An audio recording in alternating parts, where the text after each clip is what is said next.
अस्सलाम वालेकुम नाज़रीन, आप देख रहे हैं गुलकारियाँ। मैं हूँ AR गुल। जैसा कि आप जानते हैं कि हमारे इस चैनल पर आपको शोबिस से जुड़ी शख्सियात के इंटरव्यूज़, आने वाली फ़िल्मों का अहवाल, सकाफ़ती तकारीब की कवरेज और जो शख्सियात जो लीजेंड इस दुनिया में नहीं है उनकी बरसी के हवाले से मालूमात और वो सब कुछ जो इस वक्त शोबिस की दुनिया में हो रहा है, हम कोशिश करते हैं कि इस चैनल के ज़रिए आपको पहुँचाएँ। आज हमारा टॉपिक एक बार फिर बॉलीवुड है। बॉलीवुड जिसके फ़िल्म साज हमेशा नित नए तजुर्बात करके ऐसी वो उनके जहन में प्लानिंग्स आती हैं कि वो उनकी फ़िल्में हिट हो जाती हैं। वो अपनी जो क्लासिक फ़िल्में हैं, जो सुपर हिट ब्लॉकबस्टर फ़िल्में हैं, उनके हवाले से भी वो ऐसी ही मनसूबाबंदी करते हैं कि जब उन्हें दोबारा भी रिलीज़ करना पड़े तो लोग जोक दर जोक उनकी फ़िल्में देखने आते हैं। इसकी एक बड़ी मिसाल तो मैं आपको मुग़ल आज़म की बताऊंगा। मुग़ल आज़म जी, बॉलीवुड की एक बेहतरीन फ़िल्म। मुग़ल आज़म के जो प्रोड्यूसर थे उन्होंने इस फ़िल्म को पहले तो ये ब्लैक एंड वाइट बनी थी, बाद में इसे कलर करके रंगीन करके रिलीज़ किया गया और दुनिया भर में इसे बहुत पसंद किया गया। ये तजुर्बा कामयाब रहा। आज हम बॉलीवुड की एक और शाहकार सुपरहिट क्लासिक फ़िल्म शोले की बात करेंगे। शोले जिसका ज़िक्र आते ही सबसे पहले आप सबके जो पुराने हमारे फ़िल्मबीन लोग हैं उनके जहन में गब्बर सिंह की शख्सियत आ जाती है। गब्बर सिंह का चेहरा, गब्बर सिंह का किरदार अमजद ख़ान ने किया था और उसके हवाले से मशहूर था कि जब इस करैक्टर के बाद यानी जो देहातों में अक्सर माँ ये कहा करती थी कि जब बच्चा रो रहा होता था तो वो कहती थी कि चुप कर जाओ वरना गब्बर सिंह आ रहा है।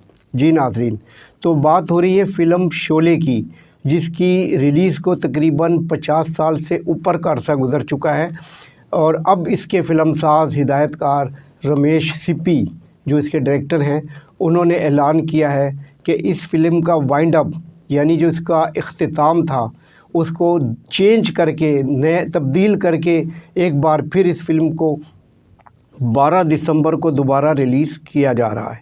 जी नाज़रीन, तो ये एक बहुत बड़ी ख़बर है उनके लिए जो अमिताभ बच्चन के चाहने वाले हैं, उन फिल्म के लिए जो धर्मेंद्र को पसंद करते हैं, या हेमा मालिनी, संजीव कुमार, जिया बच्चन, जो ये वो आर्टिस्ट हैं जिन्होंने इस फिल्म में काम किया था। और फिर सबसे बढ़कर अमजद ख़ान जिनके क्रेडिट पर बेशुमार काम है, लेकिन गब्बर सिंह का किरदार उनका सुपर हिट हो चुका है। तो हम बात कर रहे हैं बॉलीवुड की शाहकार सुपर हिट फ़िल्म शोले की, जिसकी नुमाइश 15 अगस्त 1975 को भारत के योम आज़ादी के मौके पर की गई थी।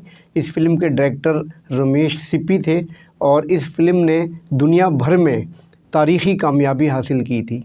अगर हम इस फिल्म के आर्टिस्टों का ज़िक्र करें तो उसमें अमिताभ बच्चन जिन्होंने फ़िल्म में विजय का किरदार अदा किया, और धर्मेंद्र जो वीरू बने थे, इन दोनों की फ़िल्म में दोस्ती दिखाई गई।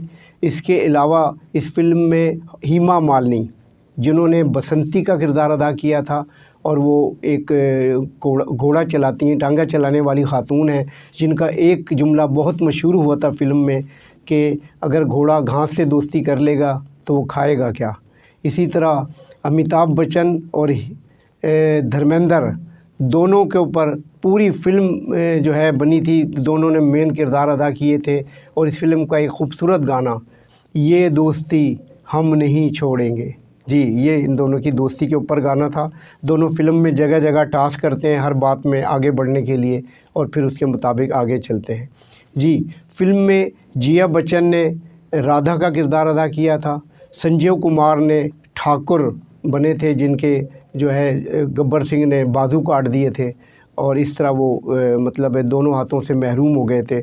जबकि हेमा मालिनी का मैंने आपको पहले बता दिया, ये तो इस फिल्म के थे मेन कैरेक्टर।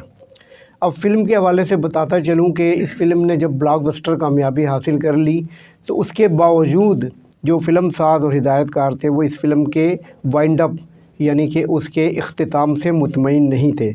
उसकी वजह भी मैं आपको बताता चलता हूँ। 1975 में इंदिरा गांधी भारतीय वज़ीर आज़म थी, जबकि पाकिस्तान में जुल्फ़िकार अली भुट्टो वज़ीर आज़म थे।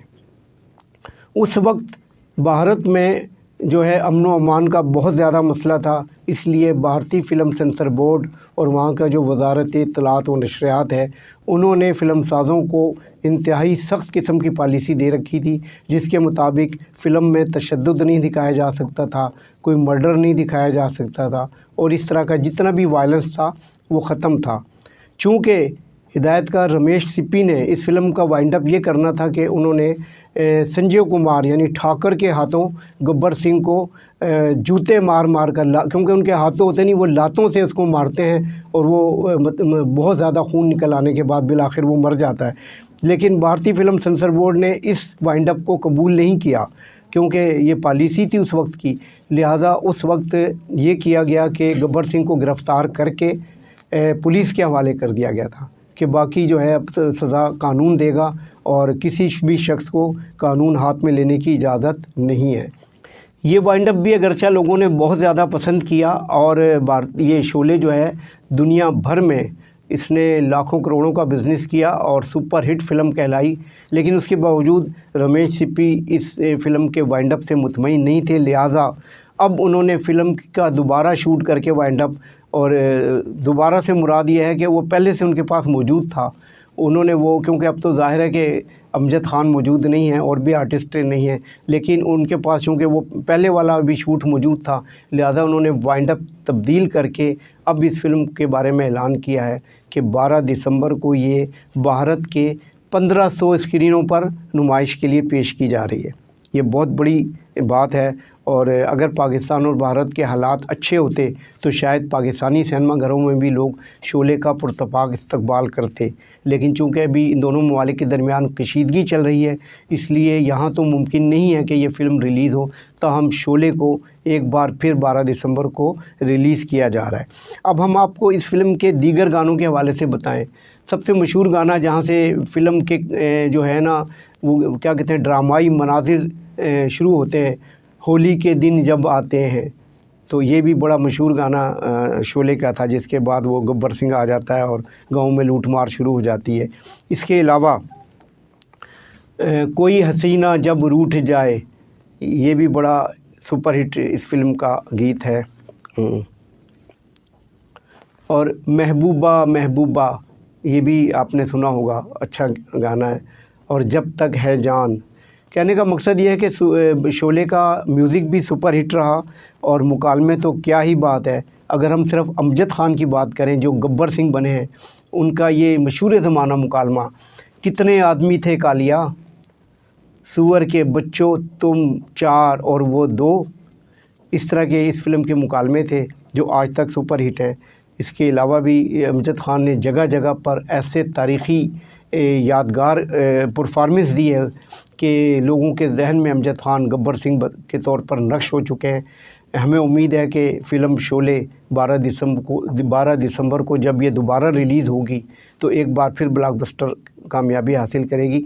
पाकिस्तानी फ़िल्म साज़ों से भी मैं यही गुजारिश करूँगा कि अगर उनके पास ऐसी बेशुमार क्लासिक फ़िल्में मौजूद हैं, सुपर हिट फ़िल्में मौजूद हैं, अगर आप लोग भी उनके किसी कहानी के किसी किरदार से या वाइंड अप से मुतमईन नहीं हैं, तो आप उसको दोबारा भी रीशूट करके रिलीज़ कर सकते हैं, और हमें यकीन है कि पाकिस्तान में भी वो फ़िल्म कामयाबी हासिल करेगी। इसके साथ ही AR गुल को इजाज़त दीजिए। और जाने से पहले एक बात, अगर आप लोगों ने हमारा चैनल सब्सक्राइब कर लिया तो बड़ी अच्छी बात है, आपका शुक्रिया। और अगर आप पहली दफ़ा इस चैनल को देख रहे हैं तो बराए करम इसको सब्सक्राइब करें, लाइक करें और कमेंट्स बॉक्स में जाकर अपनी राय का इज़हार ज़रूर करें, ताकि हम बेहतर से बेहतर प्रोग्राम पेश करते रहें। अल्लाह हाफ़िज़।